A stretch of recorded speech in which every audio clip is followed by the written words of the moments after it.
Good evening, everyone.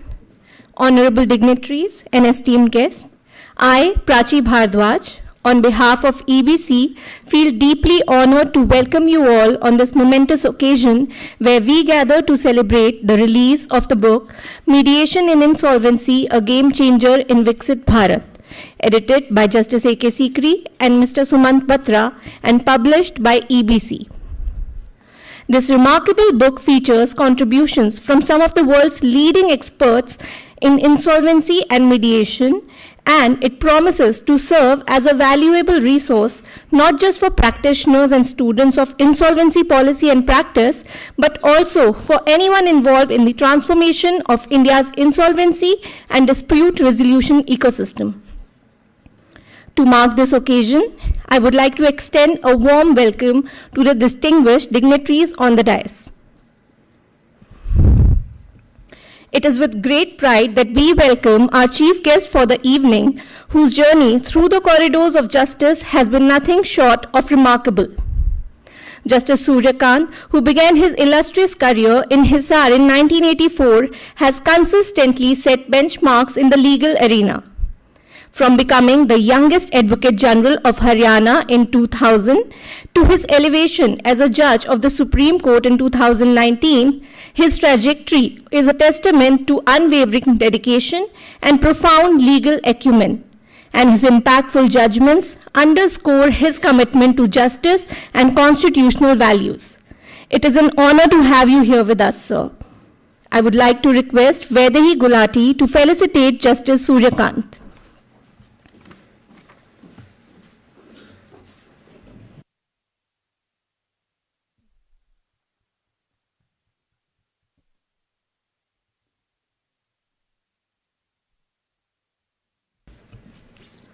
Please join me in welcoming Justice Manmohan, a stalwart in the Indian judiciary whose journey reflects a steadfast commitment to justice and equality.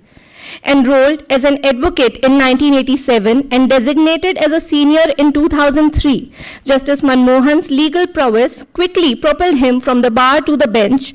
In 2008, he took on the esteemed role of an additional judge of the Delhi High Court, and by 2009, he became a permanent judge, further solidifying his legacy.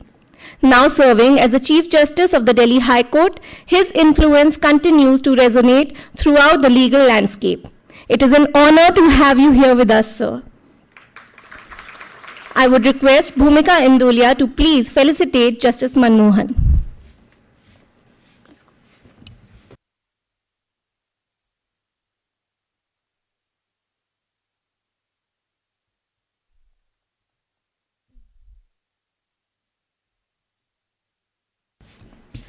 It is with great admiration that we now welcome our next guest of honor, Mr. R Venkatramani, the Distinguished Attorney General for India. With an impressive 42 years of experience across various legal disciplines, he has consistently proven himself to be a defender of justice and individual rights. His contributions to the legal field not only inspire future generations of lawyers, but also reinforce the vital role that legal professionals play in safeguarding democracy and justice in our society. We are truly privileged to have you here with us, sir. I would request Kriti Kumar to felicitate Mr. Venkatramani.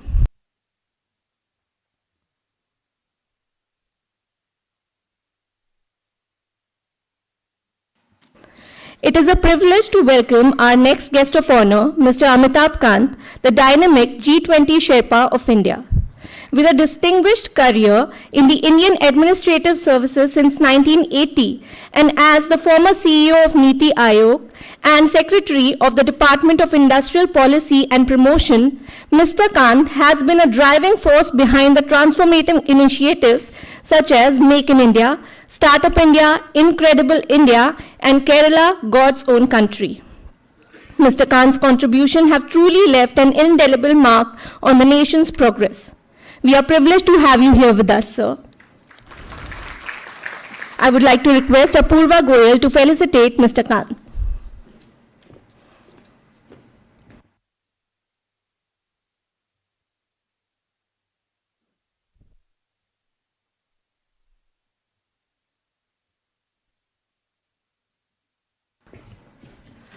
please welcome Justice A.K. Sikri, a trailblazer whose illustrious career has redefined the contours of justice in our nation.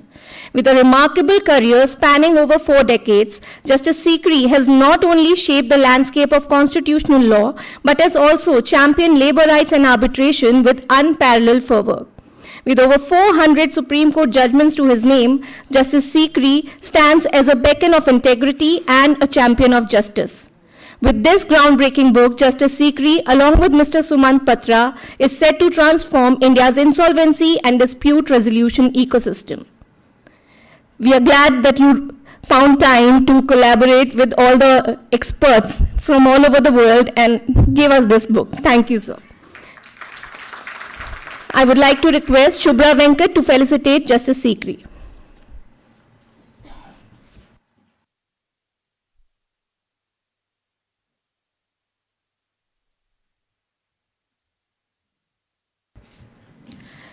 It is now time to welcome Mr. Sumant Batra. With 3 decades of global expertise in insolvency and bankruptcy, Mr. Batra is the only Indian to have been conferred the honor and election as an international fellow by the American College of Bankruptcy. He also holds a distinction of being the youngest and the first president of Insol International from Asia.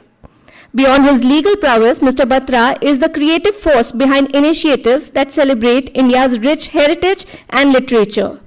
Together with Justice Sikri, he is poised to revolutionize India's insolvency and dispute resolution ecosystem with this book. Thank you, sir. Again, it is a great deal. I would request Anushka Basu to felicitate Mr. Batra.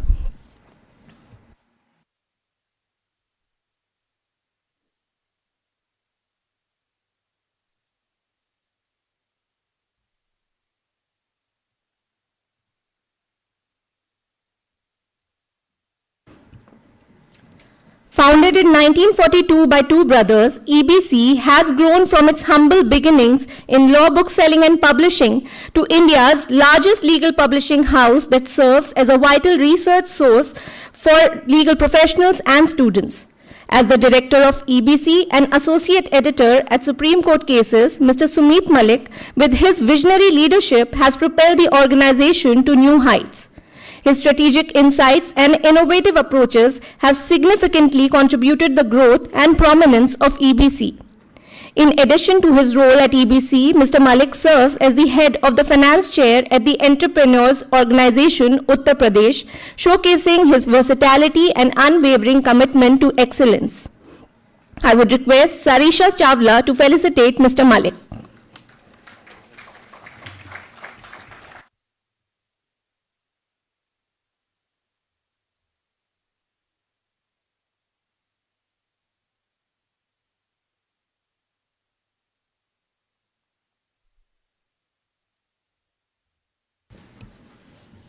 I would now like to request Mr. Sumit Malik to address the august gathering.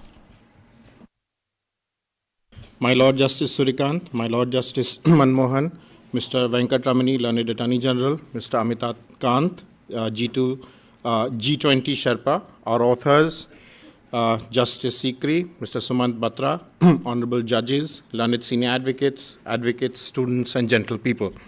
It is my privilege and pleasure to welcome all of you to this event where we will be celebrating the release of the book on mediation in insolvency, a game changer in Viksit Bharat.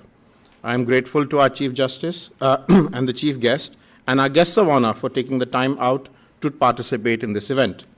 I can now safely say that we have now long associations with Justice Sikri and Sumant Batra. This co-authored book is their second with EBC. If you in the audience have attended some of our earlier book releases, you may have heard what I am about to say, but I say it again. In this new world of technology and artificial intelligence, ChatGPT, which allows for instant self-publishing, publishing on blogs, etc., the question is, how do we at EBC see ourselves? What is the role of a publisher? In today's context, I can say that we see ourselves as the trustees of the legacy of authors. We have, over the years, continued to preserve the legacy of authors, names that are synonymous with the study and teaching and practice of law. Professor V.N. Shukla, Professor Kelkar, Dr. Avtar Singh, Professor Ahmed Siddiqui, Sri V.D. Mahajan, Shri V.G. Ramachandran, Professor T.K. Tope, Professor B.M. Gandhi, and others. In addition, it also means the publishing of material on the forefront of legal thought. Mediation as a form of dispute resolution finds its roots even in ancient texts and is deep-rooted in the Indian way of life. Dr. Bibek Debroy, in his chapter, calls it the Dharma Shastra tradition. There is always an elder in the family to whom a family dispute would be referred to, a community elder who is happy to mediate in a dispute between two neighbors. Even formally, many mediation rules have been enacted by states and high courts under provisions of the CPC even before the Mediation Act 2023 was enacted and enforced. To be able to use mediation as a dispute resolution mechanism in insolvency proceedings, some of which could be multi-million-dollar proceedings, would truly be a game changer in Viksit Bharat and help unburden our already overburdened court system. There is very little material available on formal mediation, let alone mediation in insolvency. This work, which is before you, which has insightful chapters from the top names in the world, straddling both the insolvency and mediation world, will be extremely useful to the insolvency practitioner. A book, as I see it, is a custodian of thoughts and ideas, whereas judges, while deciding cases, are bound to decide the list before them on a given set of facts and apply the law to those facts. Authors, when writing books, do not face such limitations. A good author will explain the law to the audience, but a great author, and in this book there are many, will also show the light forward by placing their thoughts and ideas in form of a book and what they consider the law ought to be. The authors who have contributed by writing chapters have done exactly that. As we at EBC enter our 82nd year since incorporation, what we have learnt is to understand what the legal profession requires and what our role can be in fulfilling that requirement. We believe that our role is to bridge the gap between legal information and knowledge and those who consume that legal information and knowledge. As a third-generation member of this publishing house, I have been blessed and to be even shown the way by my elders. My granduncle and grandfather had very humble beginnings, delivering books on bicycles to lawyers, including the great Dr. Ambedkar, when they started off as booksellers in 1942. But even then, the mission was clear: provide a service which will assist the practitioner in her work. The mission continued with the same spirit when EBC started publishing books for lawyers and students in 1947. The books we produce must necessarily be of very high quality and assist the user in their quest for knowledge. To be effective in our role, it is important that the materials or content that we produce is authentic, accurate, and reliable. Also, we've continued to innovate over the years to keep ourselves relevant. In 1969, when Mr. Suren Malik graduated from the Delhi University, having studied by the newly introduced case method, he realized that there was a need for faster reporting of Supreme Court judgments. Thus came about the innovation of Supreme Court cases, or SEC as we know it today. As you're all aware, there can be no second edition of a law report, and it must be got right the first time. Prompt, accurate, and complete has been our philosophy, which we have adhered to since then, and we understand and recognize our responsibility that the honorable judges and bar rely on SEC. He has now taken up the onerous task of reporting judgments of the Supreme Court since 1950 till 1968, a period not covered in SEC earlier. In just the first 10 volumes published, we discovered and reported many important judgments of 4 judges and 3 judges that have never been reported before. With High Court cases, HCC, our newly launched venture, we begin the journey to report judgments of the High Courts of India with the same alacrity and comprehensiveness as we report the Supreme Court. EBC has recently welcomed Company Law Institute into its fold and is now offering the famed ITR, company cases, goods and services taxes reporter in both print and electronic form to our subscribers. EBC was amongst the first Indian publishers to introduce a legal research database on CD-ROM in 1996, which was less than 650 MB in size, and now the SEC Online Web Edition has grown to over 20 terabytes of data, 5.4 million documents covering over 300 jurisdictions around the world.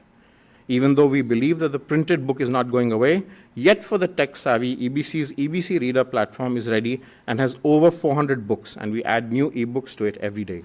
SCC Times, a web-based blog on which we report proceedings in court, law schools, and the like, has now over 1 million views and over 500,000 visitors every month. It is being relied on by an increasing number of legal professionals as their source for authentic and analytical legal news. consistently innovating EBC's newest service, EBC Learning, an e-learning platform, and Mercury, a judgment tracking software, has already gained loyal users. We are also fortunate to have as part of the EBC family a dedicated team of legal editors, software engineers, DTP staff, proofreaders, sales and marketing staff, and managers who are as much, if not sometimes more, invested in ensuring that what is produced from the House of EBC is of high quality, authentic, accurate, and reliable. This has been a wonderful experience working with Justice Sikri and Mr. Batra on this book. Mr. Batra has already begun revising his book, Corporate Insolvency. He is already one of the foremost authorities on insolvency, and I'm sure that when the work is out, it will be a reflection on how well we have done till now and a guiding light on the way forward. I cannot end without acknowledging, there will be a formal vote of thanks, but without acknowledging the efforts of Prachi Bhardwaj, Bhumika Indulia, Nilufar Bhateja, Apurva, Shubhra, Kriti, Anushka from the EBC team, and Vedehi Gulati, Shiv, Shivani, Sarisha, Vandana, and Sandeep from the Insolvency Law Academy team in putting together this event together. Thank you. Jai Hind.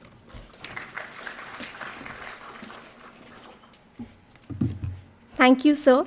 I would now like to invite Mr. Batra to address the audience.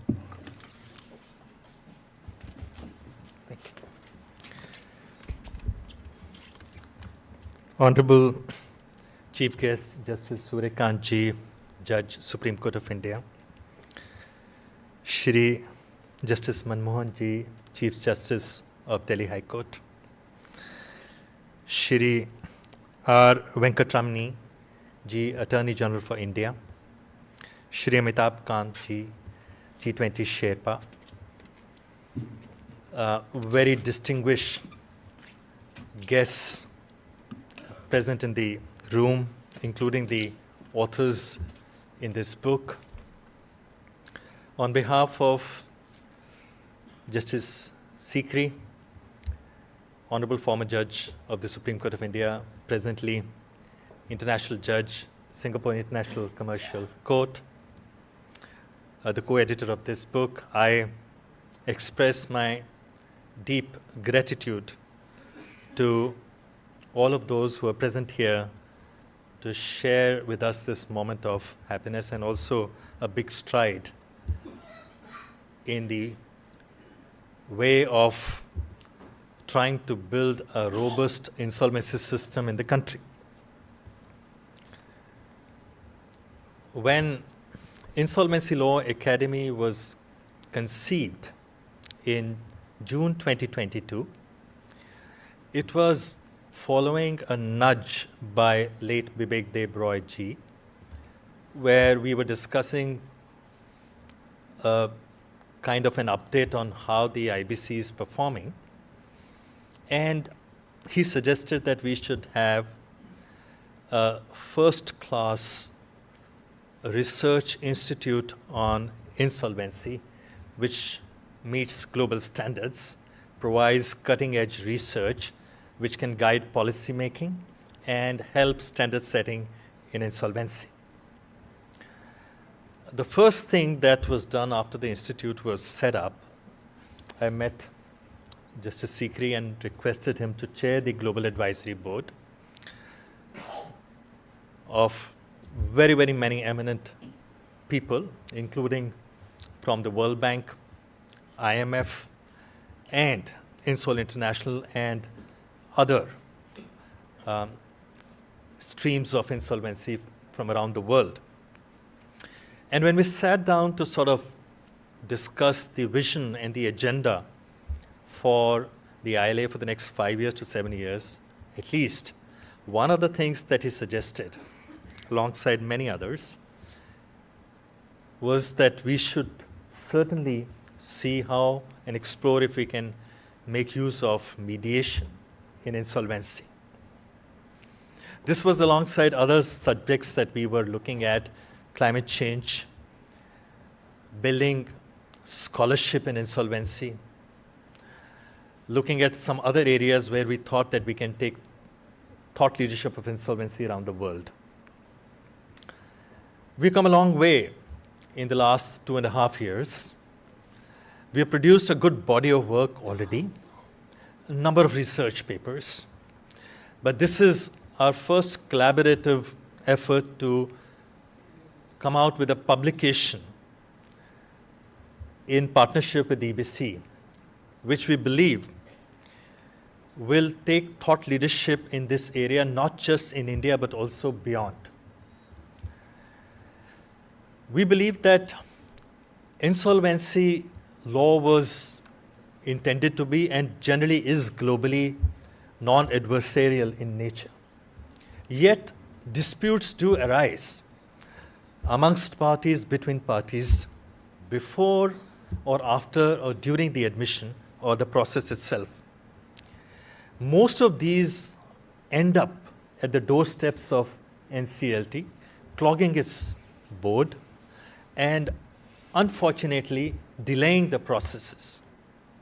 And we thought that mediation could emerge as one of the possible policy choices as well as a practice choice which will enable parties to resolve a lot of issues by use of amicable procedures such as mediation. And that is how the idea of the book came. Because there's no comprehensive literature on this, whether globally or in India. There are, of course, a number of essays, there are a number of research papers, there are a number of thought papers on this subject, but there's no comprehensive single book on mediation. And we thought maybe that's an opportunity for us to take lead in this area, and we decided then to narrow down on who all we should approach for contributing essays. And I'm so delighted, and of course I feel humbled at the same time to say that we have been able to get support of, and we have them in the shape of essays in the book from the top policymakers in the country, including from the Prime Minister's office. We have honorable former judges of the Supreme Court. We have the insolvency regulator. We have the World Bank. We have the Insol International, which is the global federation of insolvency community fraternity in the world. We have some of the judges from abroad who have great experience in this subject writing. We have American Bankruptcy Institute writing. We have some of the top minds in this country as mediators or as insolvency professionals, as even academics who have contributed. We have 26 essays from some of the top minds around the globe, including, of course, from our own country. And the whole idea is that we should be able to shape the narrative on this subject and to see how we are able to contribute to make insolvency law more robust going forward by applying mediation as a powerful tool. One of the last things that I want to mention is that you will find in the book as a last essay as Arun Jaitley Mediation Center. About 2 years ago, Arun Jaitley Foundation and Insolvency Law Academy collaborated and decided to set up a mediation center which is dedicated to late Arun Jaitley ji, and which is aimed for becoming one of the most sophisticated, topmost global mediation center by the market itself, which will complement the efforts of the policymakers and the institutions that are being set up by the government with the blessing of the government and, of course, with the blessing of the Supreme Court as well, and to see how we can provide a competitive private sector institution which will train, create capacity, and also, in times to come, offer mediation services. So with this, I once again express my deep gratitude to all those who have contributed the essays in the book, and I also express my thanks to the honorable dignitaries who have accepted to launch this book today for us. Thank you so much.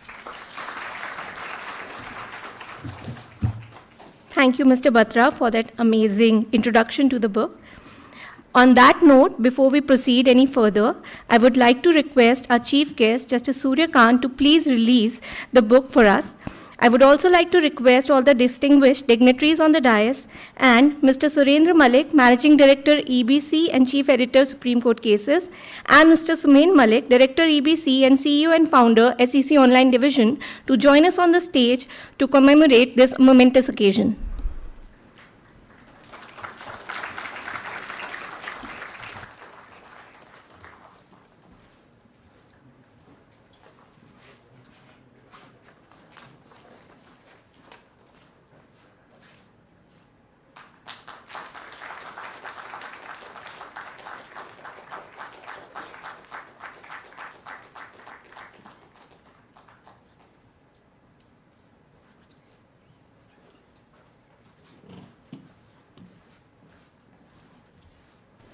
What a wonderful sight to behold. Congratulations to all.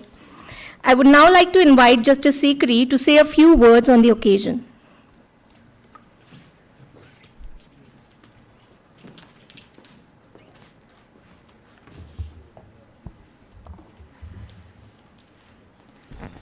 Thank you and good evening to all of you. My two dear brothers sitting on the dais, Justice Surya Kant and Justice Manmohan.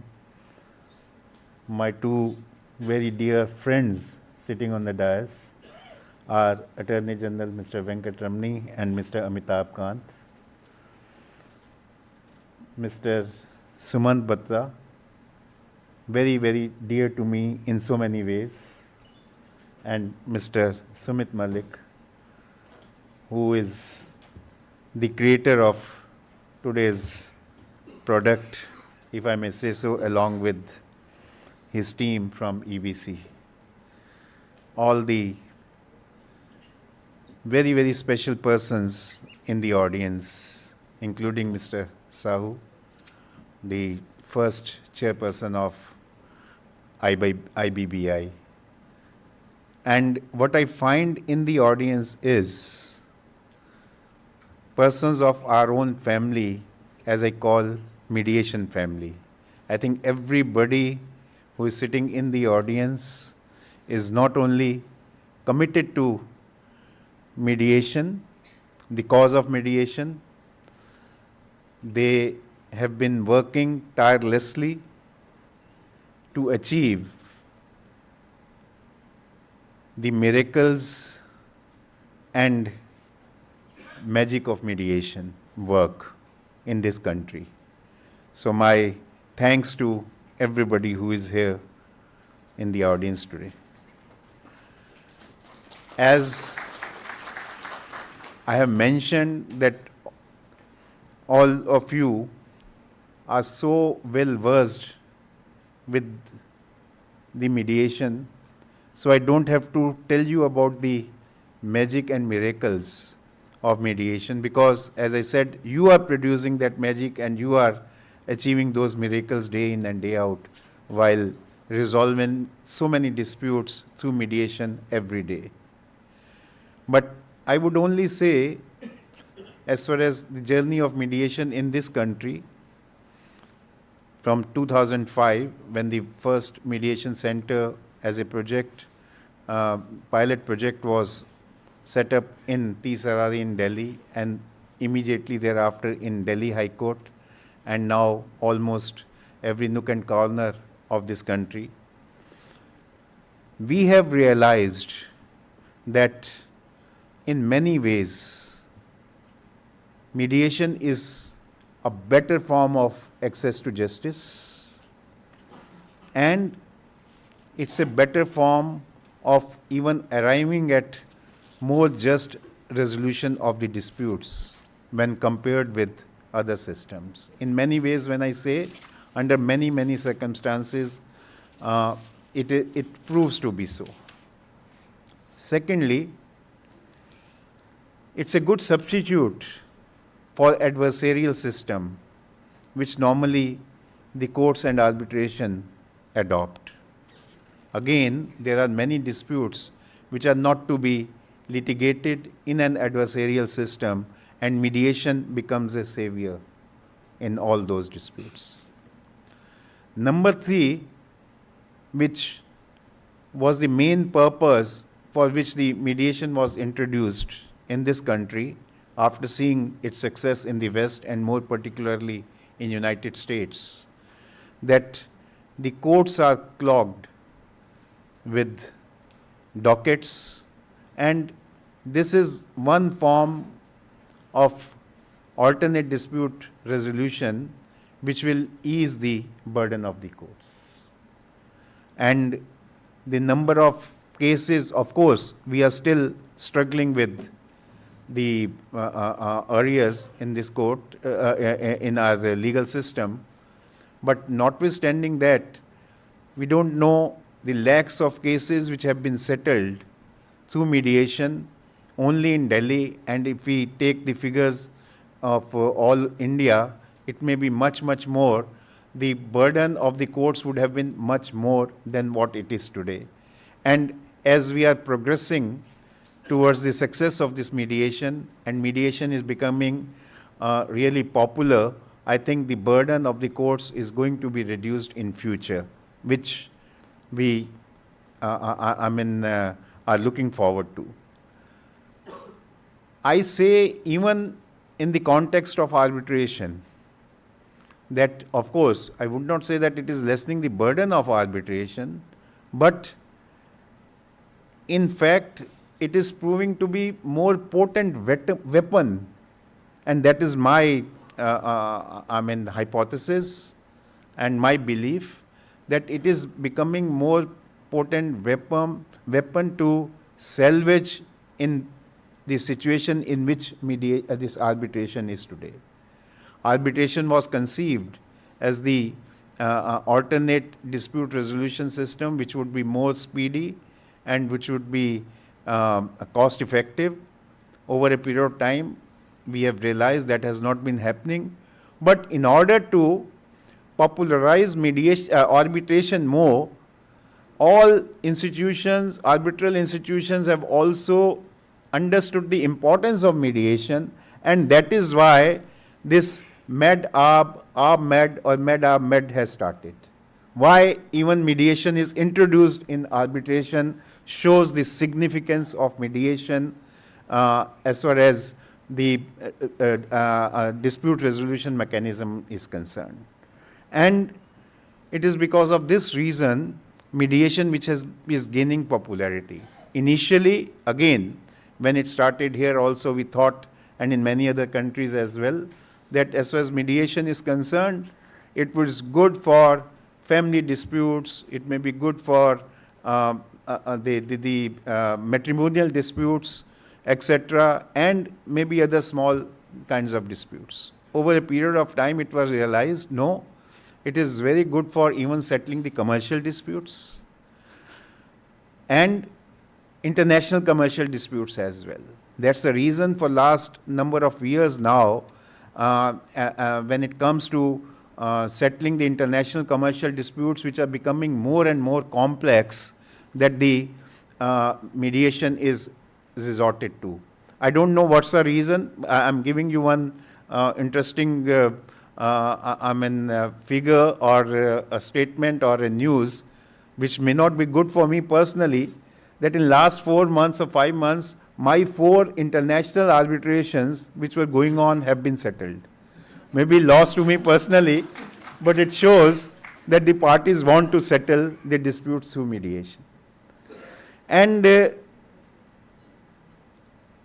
another step which is now mediation is taking is that it is going into some sectors which were hitherto unknown or known as the sectors where mediation may not be possible. Tax disputes, for example. Nobody can today think that a tax dispute where there is a dispute between the revenue and the assessee can be settled through mediation.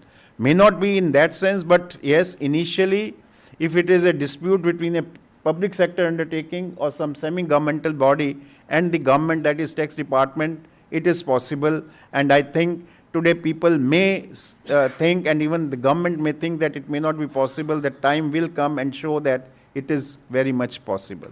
And time doesn't permit, but I have my own experience. I have gone through that, and I can say so with certainty. Insolvency is now, to which I come to, is another such field. Till few years ago, it was thought that insolvency is one aspect, and there were so many complex issues which arise while carrying out the CIRP, which we call resolution process, etc., the plan which is to be submitted. It may not be possible. It is now realized that rather, if you go through the insolvency process, and those who are familiar with insolvency law know that at many steps, it is the mediation which is more fruitful rather than deciding those cases or those aspects by either the committee of creditors or by the IPs, insolvency professionals who are appointed, because in whatever way they decide, the matter would go up to the Supreme Court. Although it has to be a collaborative effort, and why not through mediation? It is in this process, as I would not repeat that what Mr. Sumant Batra has already said, how ILA was conceptualized and was formed, and the progress which it has made in last 2.5 years.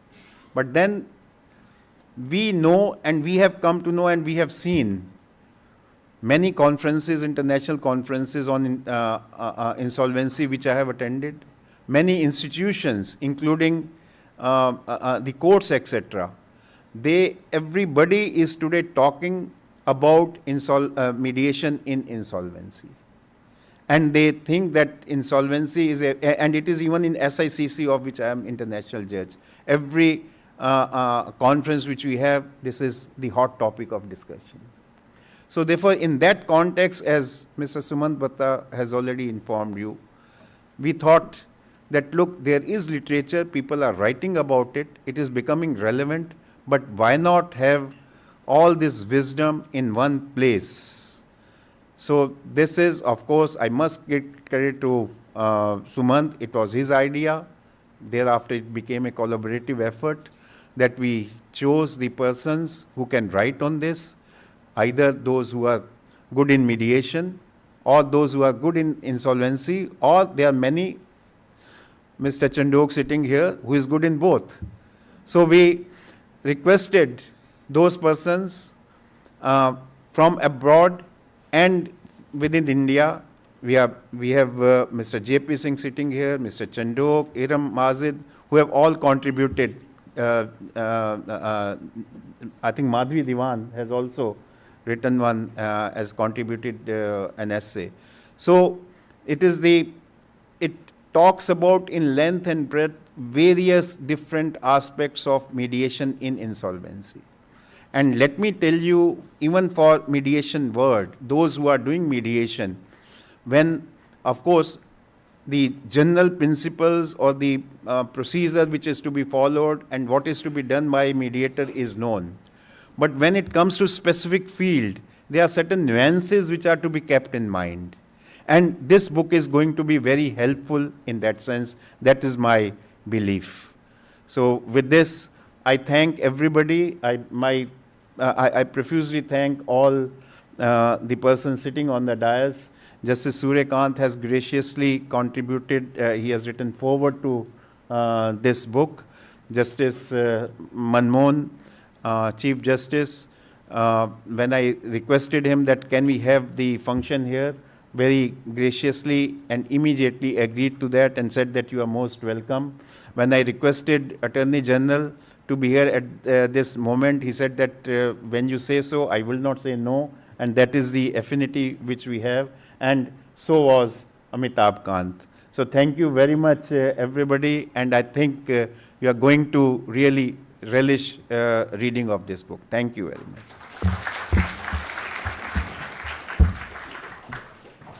Thank you, Justice Sikri, for that insightful address. I would now like to request Mr. Amitabh Kant to please come and address the audience.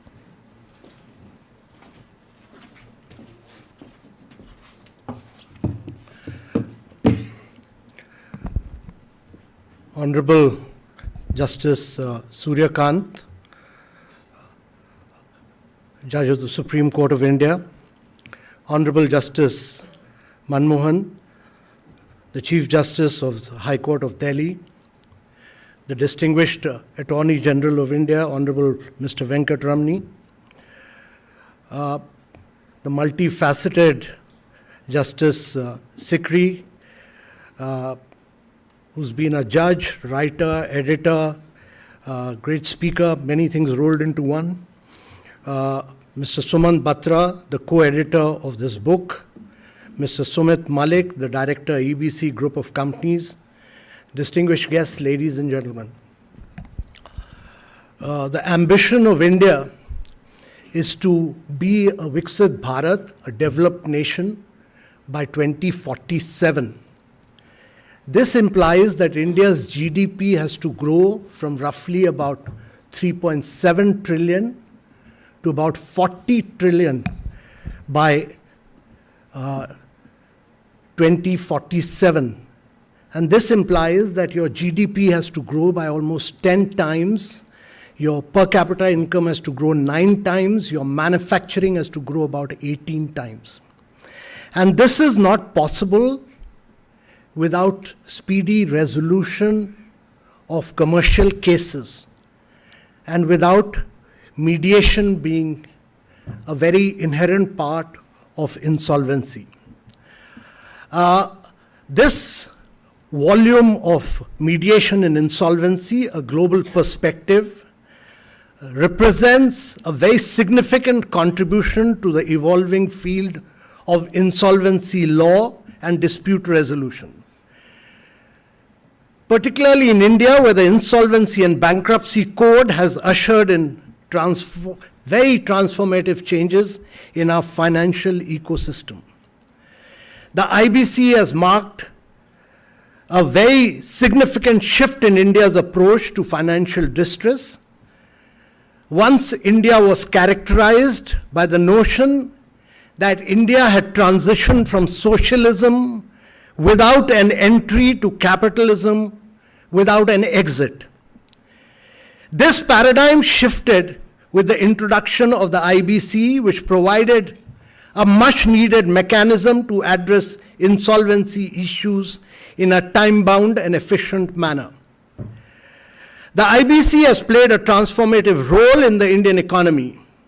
At the time of its enactment, many of you would recall, we were dealing with a twin balance sheet crisis where non-performing assets were hovering close to around 12%.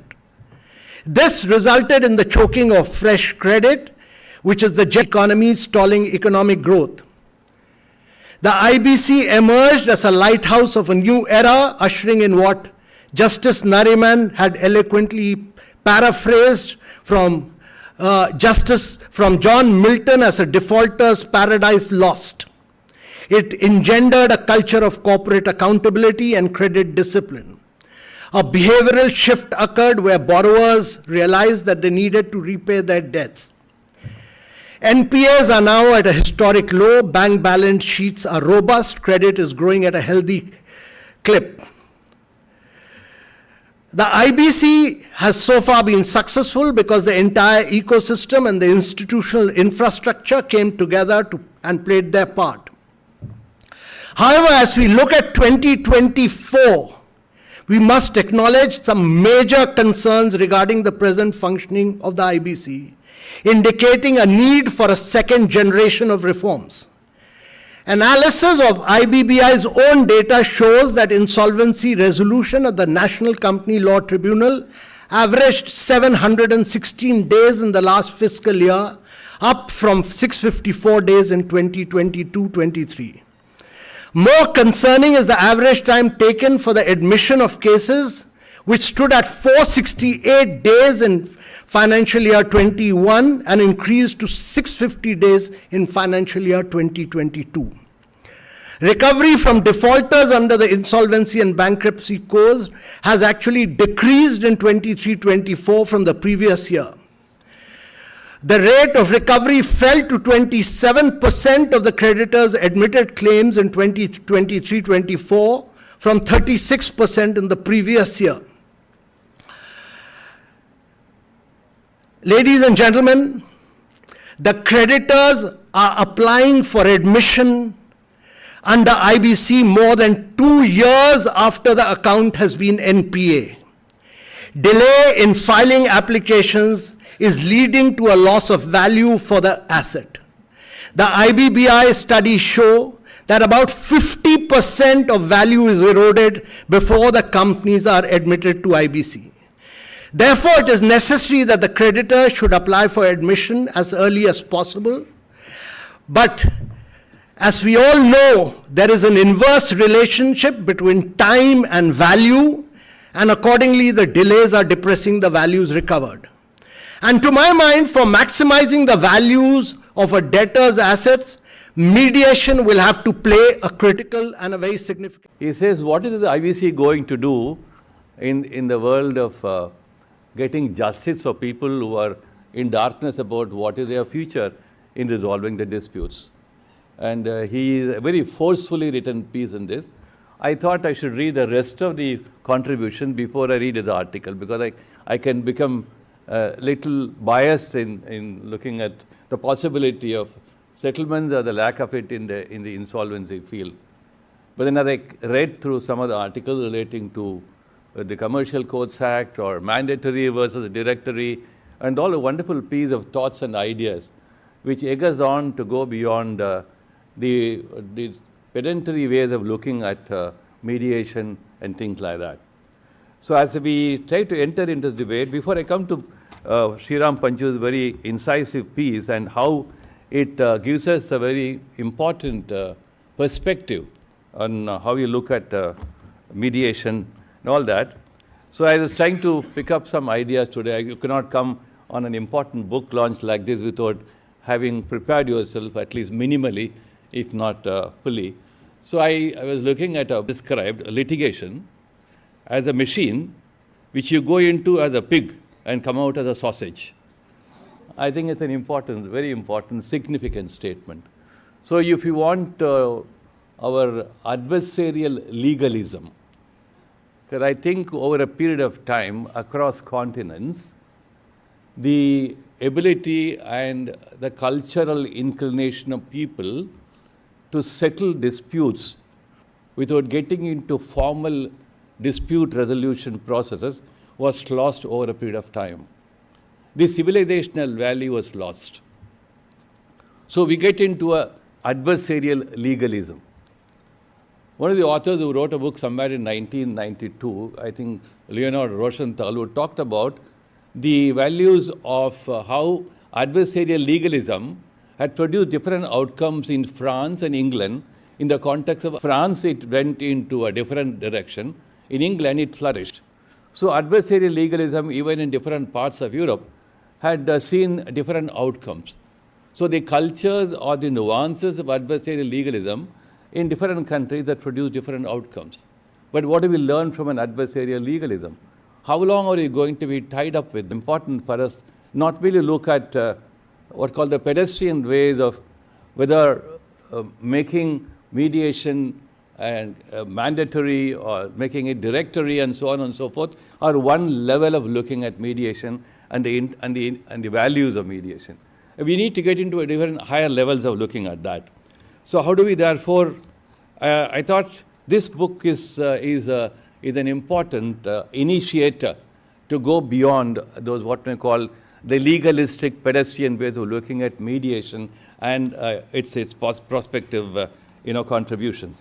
So I was also looking into the book on two important contributions. I thought I was refer to them because another article in the same book talks about how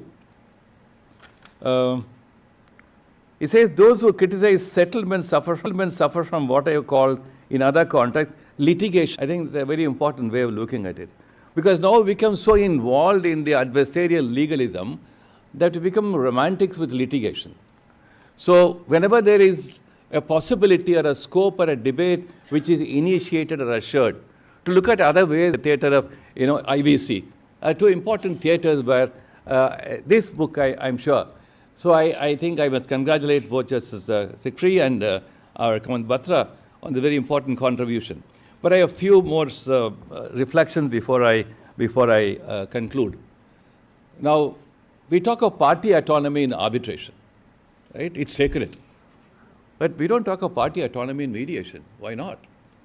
Because after all, if party autonomy towards the very persuasion to become autonomous and be participating in settling your disputes, what is its value as compared to a party autonomy in arbitration?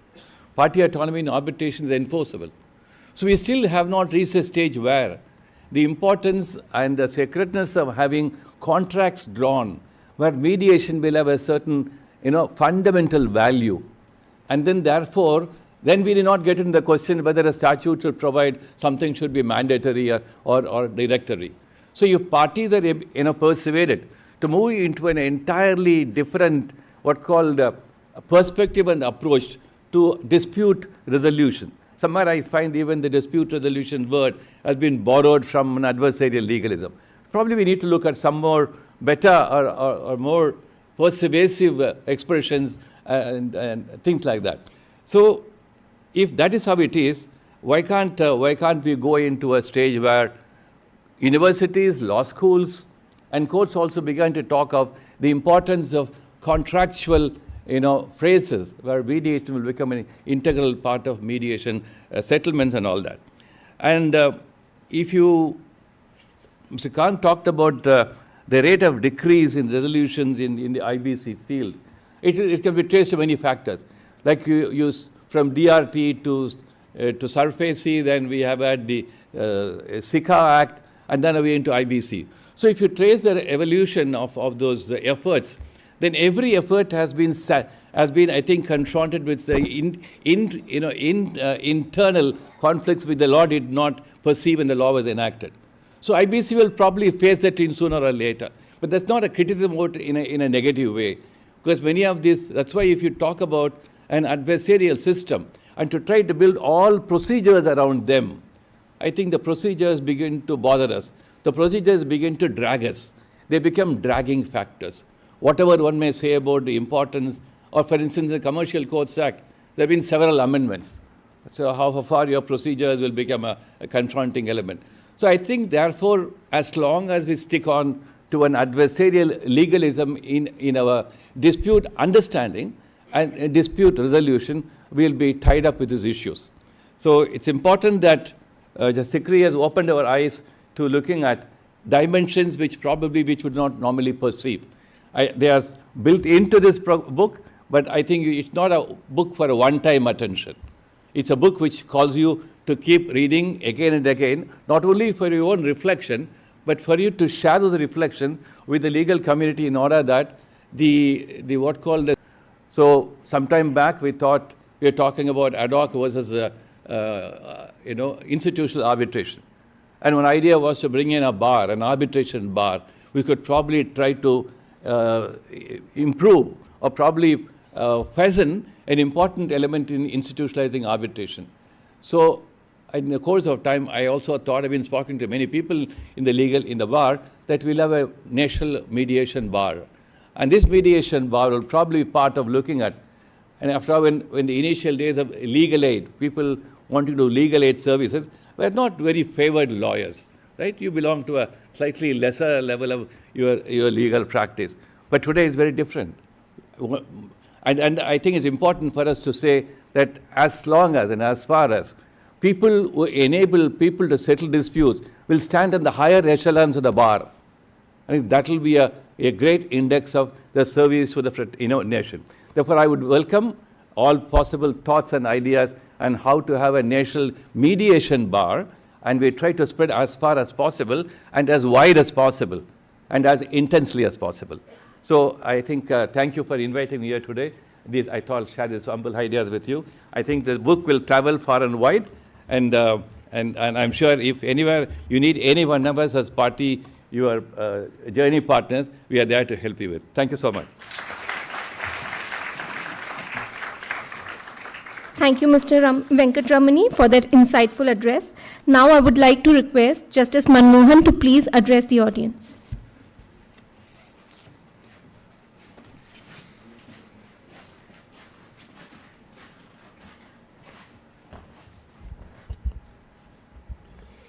Respected Justice Surya Kant, Mr. R Venkatramani, Mr. Amitabh Kant, Justice Sikri, Mr. Sumant Batra, the members of the EBC family, distinguished ladies and gentlemen. See, the title of the book I find is very, very interesting. It says, Mediation in Insolvency, a Game Changer in Viksit Bharat.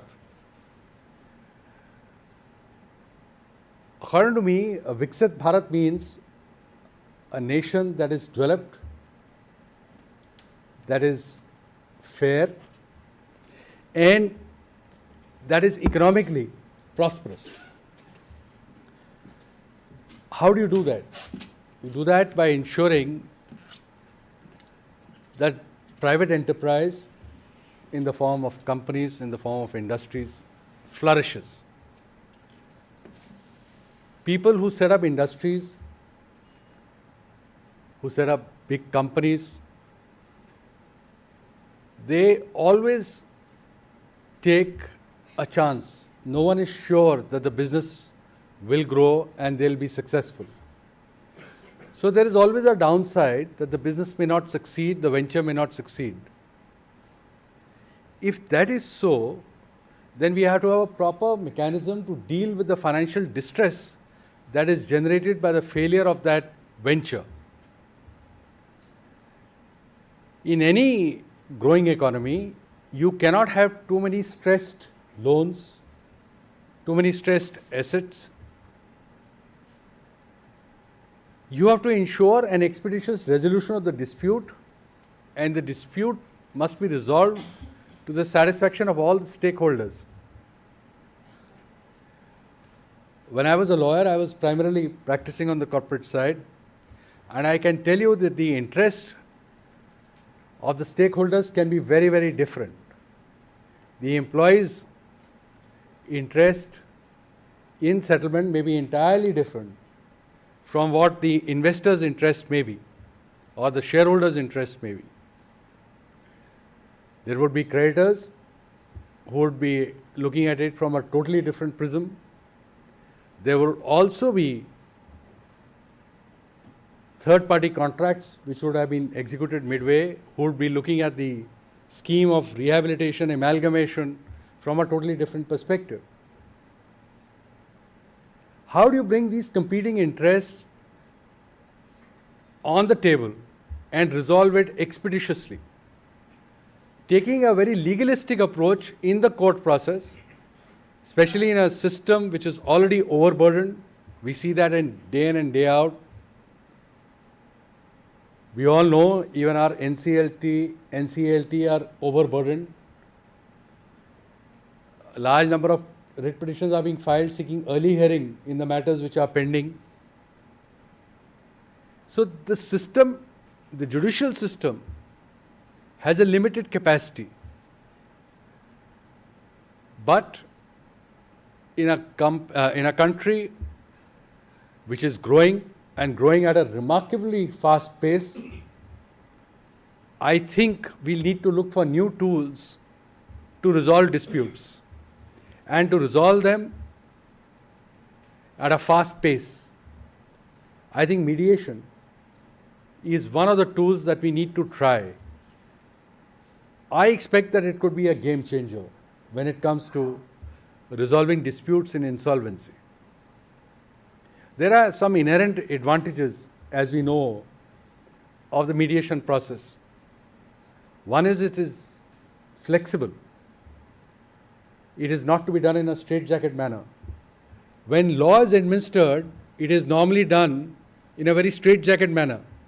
The procedure will have to be followed, notices will have to be issued, everyone will have to be given a written notice, you will have to see his reply, then decide.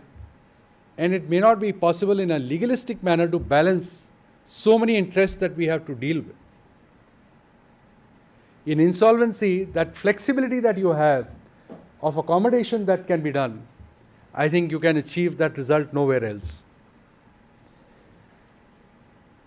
It will also ensure that it is cost effective. And the most important aspect that I see in this tool is there is confidentiality. People in the business world are very, very touchy about matters or the word spreading around that their companies are not doing well. So therefore, I think it's one of the characteristics of the mediation process is confidentiality, and that I think is of great significance. Also, the inherent concept in mediation is that it is fostering a spirit of cooperation and collaboration and not a spirit which gets really promoted in the adversarial system is who gets priority. So in this adversarial system, the question is who will prevail. That attitude is entirely different, or the approach is entirely different in the insolvency proceedings, in the mediation proceedings. Now, it is also, I think, a very efficient and a very human way of dealing with this complex problem. Because of the accommodation that it offers, because you sit across the table, the mediator will guide you on what is to be done, what is the best way forward. And let me tell you, I am not speaking off the cuff. I have known at least of 2 or 3 incidents where Justice Sikri, acting as a mediator, has resolved the insolvency proceedings and the notices have been withdrawn in 1 or 2 cases. I think one of them was Intech Capital, if I correct. Yes, that is in 2018 or so. Yeah. So, great results are possible, and it has happened. It's just that this moment has to take off, and I am sure with the backlog that we have, with the thirst for success, everyone wants to succeed today. No one has the time to wait. No one wants, as previously said, that the litigation should be passed on to the next generation. They want an immediate resolution of the dispute, and they want that the company should have a second chance of life. I think we as Indians have to get used to this, that even if a business venture fails, it must be given a second chance. Maybe it succeeds the second time if it failed the first time. So I think this is a great tool, a great concept which needs to be promoted. I am very happy that Justice Sikri and Sumant Batra have taken on the challenge to deal with a topic which is just emerging. In fact, this jurisdiction is what I would describe as a sunrise jurisdiction, because I see a lot of potential, not only in insolvency, but also of use of mediation in insolvency. Therefore, it's a credible work on the interface between mediation and insolvency. I congratulate you. I think it is path-breaking. I don't think there are many books on this aspect. So I congratulate both the authors for the path-breaking step that they have taken. And I believe this is time for transformation, and this is a transformative approach which has been suggested by the authors. A lot of experts have contributed. Number of chapters have been written by experts. And I'm sure it will be a great tool, a great base book, if I were to call it, a referral book for scholars to develop and to, improve their skills with regard to mediation in insolvency. Thank you very much for inviting me and for making me a part of this book launch, sir. Thank you very much. Thank you, Justice Manmohan, for the enlightening address.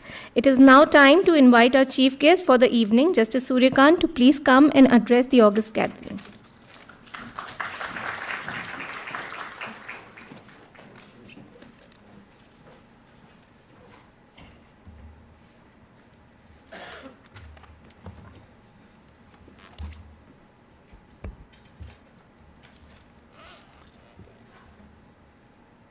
Slightly deviating from the format of protocol, I will first address Dr. Justice A.K. Sikri, former Judge of the Supreme Court, and my evergreen Chief Justice, Justice Manmohan, Chief Justice Delhi High Court, judges from Delhi High Court, Mr. R Venkatramani, Attorney General for India, Mr. Amitabh Kant, G20 Sherpa, Mr. Sumant Batra, President of the Insolvency Law Academy, Mr. Sumit Malik, President and other office bearers of the Delhi High Court Bar Association, senior advocates, distinguished mediators, members of the legal fraternity, ladies and gentlemen. It's undoubtedly a privilege and honor for me to be here with you on the launching of this book, as rightly said, a game changer. I'm thankful to Justice Sikri and Mr. Sumant Batra for giving me this opportunity to be with you on the launching of this book.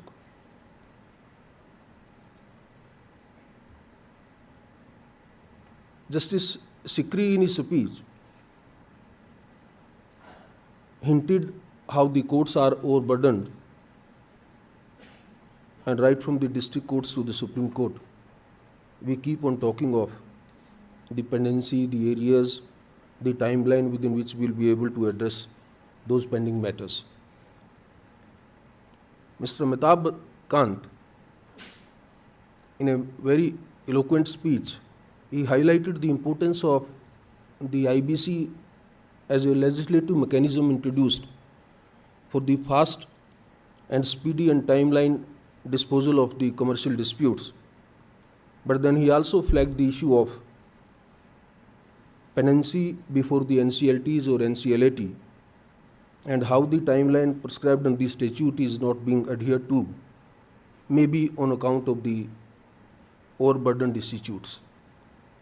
And it is in this backdrop that the importance of mediation in the field of, or in pursuant to the, in a branch of litigation, commercial litigation, I would say, the insolvency, the importance of mediation arises.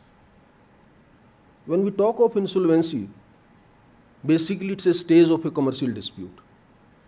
When you are unable to resolve the dispute amicably through your coordination, your negotiations, or maybe through other different platforms, then eventually the dispute will end up before one or the other adjudicatory forum. And insolvency, of course, is that form or that stage of the dispute where the parties in a way are in a mood to fight. And still then we think of introducing the insolvency, the mediation as a tool of resolving that dispute. So why mediation can be a successful tool even in the matter of resolving the insolvency disputes? I find 3-4 reasons. 1, the creditor is very keen that he must get back the amount which he has invested or which was borrowed from him or which he lent that amount. The debtor is very keen to rebuild the business.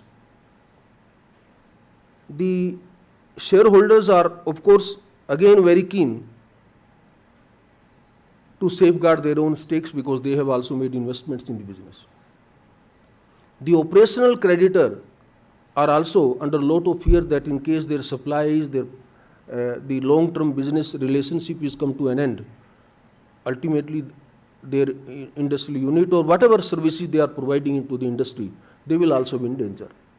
And that fear in all the stakeholders is the real platform, the ground on the which will definitely invite the parties towards mediation. But there is another very important investor to whom I call the invisible investor in this entire scheme of commercial dispute. And that invisible investor is the state itself.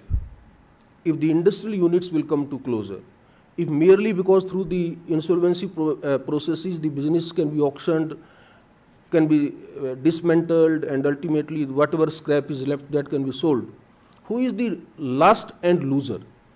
The last end loser is the economy of the country. Mr. Amitabh Kant talked about that how we will be able to achieve our target of Viksit Bharat in 2047, and for that how much economic development the nation is required to have. That can only be done if we are able to save our industry, our businesses, our services. And therefore the importance of insolvency comes, in the matter of insolvency, the importance of mediation comes into. like any other commercial dispute, we should be with free mind ready that mediation can be an effective tool even for resolving the disputes which have reached the stage of insolvency proceedings before the tribunals or before the appellate tribunal. Having said that, the advantage of mediation, as the learned Attorney General pointed out, the earlier speakers also pointed out, let us have the mediation completely liberated from any kind of format procedure. It must always be kept completely flexible procedure, where you never know on what point the parties may come to a settlement. And therefore, the mediation itself should be a very speculative procedure, that even if you failed at one stage, the effort should continue, you may succeed at the second point of time. So the mediation will have always that advantage, that it's not failure at one place or at one stage of the dispute is not the closure of the door. There is always a room available, there is always a scope, there is always a possibility of the parties again entering into a kind of settlement. And this has happened, and every day it happened. Even at the level of the Supreme Court, we are seeing that the parties who have successfully failed, I would say, repeatedly failed, they eventually come and realize that what is the importance of settlement. All of you know the importance of settlement is what? We have always said that compromise is the soul of justice and compromise is the mediation. Therefore, mediation always has a part of our social value, our social fabric, our moral values, a part of our civic society, a part of the rules which always regulate the society, whether in the past through panchayat system or through any other regime, till we came to the codified laws in 1947 onwards, when through various statutory provisions we have introduced mediation as a statutory or as a formal mode of settlement of the disputes. We have so many global examples where the insolvency proceedings have been effectively settled through mediation. I recollect the Lehman Brothers, I think, is one of the most celebrated instance which is quoted in the US, where I think 77 areas of disputes were identified, out of which 73 were amicably resolved only through mediation. I think MF, there was one more dispute which was between UK and the US parties. That was also, and the stage was also, there also it was insolvency stage, the MF Global Holdings. That was also a dispute of insolvency stage, where the parties amicably through the mediation were able to resolve the dispute. Justice Sikri must be knowing better than us that in Singapore also it has been successful. So why should we lag behind? And in a country where the litigation has been increasing with the passage of time, people becoming more and more aware of their rights, and most importantly, when the country is inviting direct investments, the investors are coming, our economy is robust and stable, and where there is a lot of attraction for the foreign investors, I think in this emerging scenario, the mediation should be kept as the first-hand tool of resolving the disputes in this emerging field of the commercial disputes, where, as I said, insolvency is only one of the stages where the dispute, as it seems to be, that has gone out of hands and the party leads to approach the forum for resolution of their disputes. The book, I must say, is an excellent compilation of the best of the brains who have worked in the field of mediation. All the authors who have contributed the articles, I think, have their own expertise and experience in life. Justice Sikri is the leader among them. I can share a small experience that in my High Court, where I have been practicing, and in the days when we were in practice, mediation was not a very popular kind of alternative mechanism at that time. I was incidentally a very firebrand kind of aggressive lawyer, so never thought of mediation as that we will ever be involved in that. I became Advocate General, I was 37, then became judge, I was less than 42. So mediation was not the cup of tea, as I would say, at that time, and we never thought of that it can be an effective tool.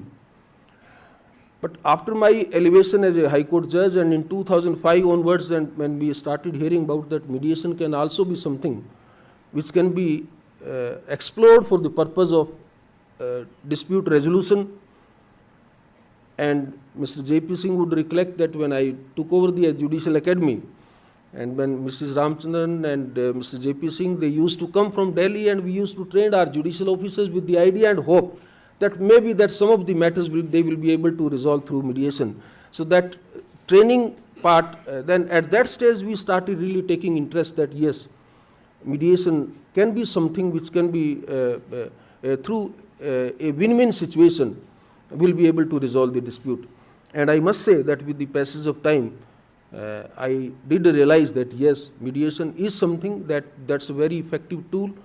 It's cost effectivity, time effectivity, relationship effectivity.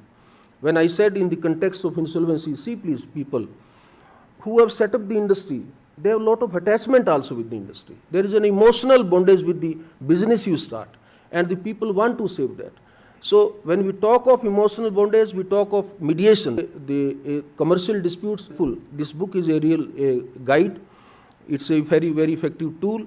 As learned Attorney General said, this is not a book that you will read and keep in your almirah. This is something, a toolkit which you need to carry with you whenever you are involved in the mediation proceedings. My heartiest congratulations to both the authors and the authors of the 22 or 26 articles contained in the book. Each one of them have really done a commendable job, and they deserve the applaud and heartiest congratulations to each one of them. Thank you very much, Justice Sikri and Mr. Sumant Batra, that you invited me and I could share my views with you. Thank you very much. Thank you, Justice Surya Kant. It is always a delight to listen to your insights.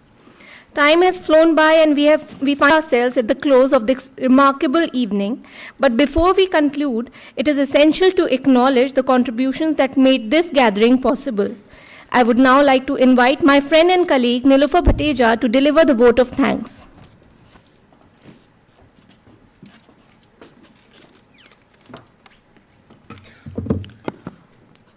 Good evening, everyone. This was quite an evening. Although we are running beyond schedule, so I am going to keep the vote of thanks short and sweet. We hope our audience today were both enlightened and entertained by listening to the words of wisdom of our esteemed chief guest and of our guests of honor. First, I would like to thank Justice Surya Kant for agreeing to be the chief guest and for releasing the book. Next, I would like to thank Justice Manmohan, Mr. R Venkatramani, and Mr. Amitabh Kant for taking out time from their busy schedules to grace this occasion and for their esteemed presence and their words of wisdom. To the editors, Justice Sikri and Mr. Sumant Batra for trusting EBC to do justice to their book in a very limited period. Next, to Mr. Sumit Malik for attending the event and for his constant support and mentorship. To the EBC team, including Prachi, Bhumika, Anushka, Shubhra, Kriti, and Apurva, who were instrumental in putting together this event. To Ms. Mehdehi Gulati, Mr. Shiv Malang, and the rest of the ILA team for their constant support. Not to forget the staff at S Block Auditorium, especially Rajesh ji and Vipin ji, for helping us in hosting this event. And last but not the least, I would like to thank our wonderful audience for being with us on this occasion. With this, I would like to declare the end of this event. I would like to request our panelists and all our guests to proceed for high tea in the hall nearby. Thank you, everyone.